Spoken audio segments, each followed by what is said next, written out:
आता समुद्रापार सुरू असलेल्या इराण इस्रायल युद्धाची धग आता थेट नाशिकच्या लग्न सराईपर्यंत पोहोचली आहे। गॅस सिलेंडरच्या तीव्र तुटवड्यामुळे शहरातील शेकडो विवाह सोहळ्यांसमोर मोठं संकट उभं टाकलं। बेलसरे कुटुंबाची अवस्था तर अत्यंत बिकट आहे। नाशिकमधील खुशबू बेलसरे हिचं लग्न अवघ्या 2 दिवसावर आलं।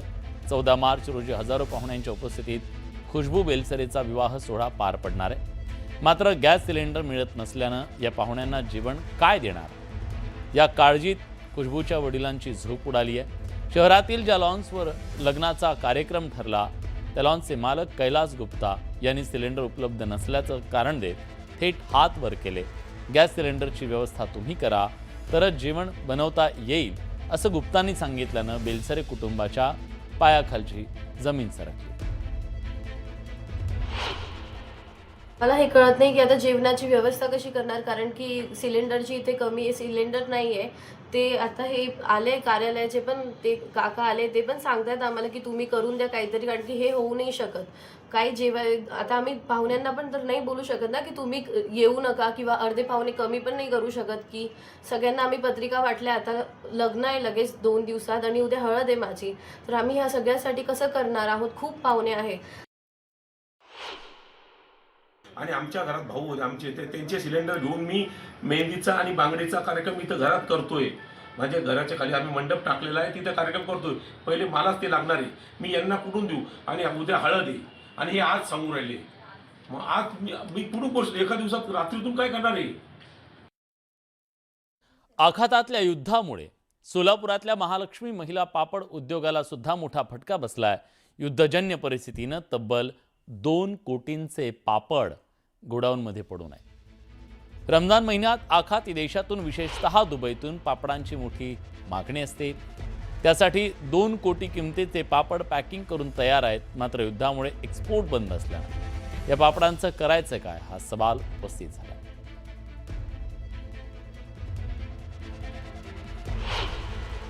सध्या जे आहे हा माल सगळा ऑर्डरीचा माल आहे आणि जे बाहेर देशामध्ये संपूर्ण देशामध्ये जातो हा माल।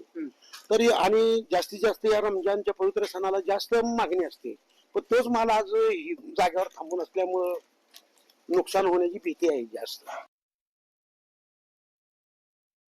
हा भीती आहे की, कारण कामच नाही चालू झालं तर आमचं घर कसं भागणार ना? त्यासाठी युद्ध थांबलं पाहिजे। हे गेले 10-15 दिवसापासून तर परिणाम पडलेला आहे उद्योगावर। आम्ही 8 तास ड्युटी करणारे 4 तासावर आले। 15 ते 20 किलो करणारे बाई पापड आज 7 ते 8 किलोवर आलेत आहे। सगळ्यांच्याच हाताला तसं बघितलं तर काम कमीच झालेलं आहे।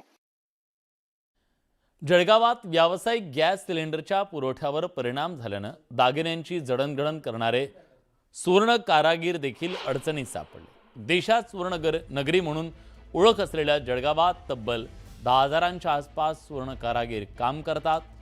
गॅसच्या माध्यमातून भट्टीवर सोनं चांदी वितळून आकर्षक असे दागिने तयार केले जातात। मात्र व्यावसायिक सिलेंडर उपलब्ध होत नसल्यानं सोनं वितळवण्यापासून ते दागिने घडवण्यापर्यंतचे सुवर्ण कारागिरांचे कामं ठप्प झाली आहे। ऐन लग्नसराईत दागिने घडवण्याचं काम थांबल्यानं कारागिरांची चिंता वाढली आहे। पुढच्या काळात लग्नाच्या ऑर्डर कशा पूर्ण करायच्या हा प्रश्न त्यांच्यासमोर आहे। व्यावसायिक सिलेंडरचा पुरवठा सुरळीत तसंच नियमित झाला नाही तर तब्बल 10,000 सुवर्ण कारागिरांवर उपासमारीची वेळ येणार आहे। चांदीचे दागिने घडवतो आम्ही। आता युद्धजनक परिस्थितीमुळे सिलेंडरचे भाव वाढले, त्यात सिलेंडर तुटवड्यामुळे आमचे खूप हाल होत आहेत। सिलेंडर अवेलेबल होत नाहीये। आज बुकिंग केलं 2-3 दिवसांनंतर ते भेटत आहेत आणि त्यात आम्ही हे कामं कसे कंप्लीट करावं? लग्न सरीचे कामं घेऊन ठेवले आहेत आम्ही, ते होणार नाही, त्यामुळे खूप हाल होणार आहे आमचे। आखाती देशांमध्ये सुरू असलेल्या युद्धाचा परिणाम आता पुणे जिल्ह्यातल्या औद्योगिक क्षेत्रावर सुद्धा दिसू लागला। विशेषतः आशिया खंडातील सगळ्यात मोठं ऑटो हब म्हणून ओळखला जाणाऱ्या चाकण औद्योगिक वसाहतीत त्याचे पडसाद उमटत आहेत। औद्योगिक वसाहतीमधील गॅसचा वापर असलेल्या अनेक कंपन्यांचा गॅस पुरवठा बंद झाल्यानं 30% कंपन्यांचं कामकाज ठप्प होण्याच्या मार्गावर आहे। जे कमर्शियल यूज करतात, बॉटल यूज करतात, अशा कंपन्यांना चं प्रोडक्शन हॅम्पर झालेलं आहे. या परिसरात MNGL पण आहे. अजून MLGLचं सप्लाय सुरळीत आहे. परंतु हे जे बॉटलचा वापर करून ज्यांचे प्रोडक्शनच्या प्रोसेस आहेत, तिथे पाईपलाईन नाही आहे, अशा ठिकाणच्या ह्या कंपन्या आहेत. साधारणपणे 30% इंडस्ट्री असतील. 30% कंपन्यांच्या हो. प्रोडक्शनवरती परिणाम. येस. इराण, अमेरिका, इस्रायल यांच्यात सुरू असलेल्या युद्धाची धग आता सर्वसामान्यांच्या घरापर्यंत येऊन पोहोचली आहे. युद्धामुळे मोठ्या प्रमाणात गॅस टंचाई निर्माण झाली आहे. गॅस सिलेंडर मिळत नसल्यानं अनेकांनी चुलीचा वापर सुरू केला आहे. मनमाडसह नाशिक जिल्ह्याच्या ग्रामीण भागात पुन्हा मातीच्या चुलींची मागणी वाढली आहे. पण आता गॅसचा भाव वाढला, मग चुलींकडे जास्त लोक पळते. आणि आता युद्धामुळे पळते ना. मग आता गॅस वाढला ना, एका घरात जर महिन्याला टाकी जायला लागली तर मग सरपण आणि गावऱ्या परवडते ना.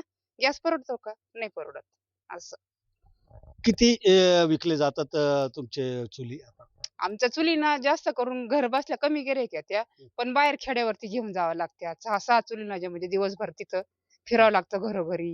मग येणी म्हणा एवढ्याला द्या, तेनी म्हणे तेवढ्याला द्या. पण मग जास्त करून आम्ही लांब माल पोच करतो होलसेल मध्ये.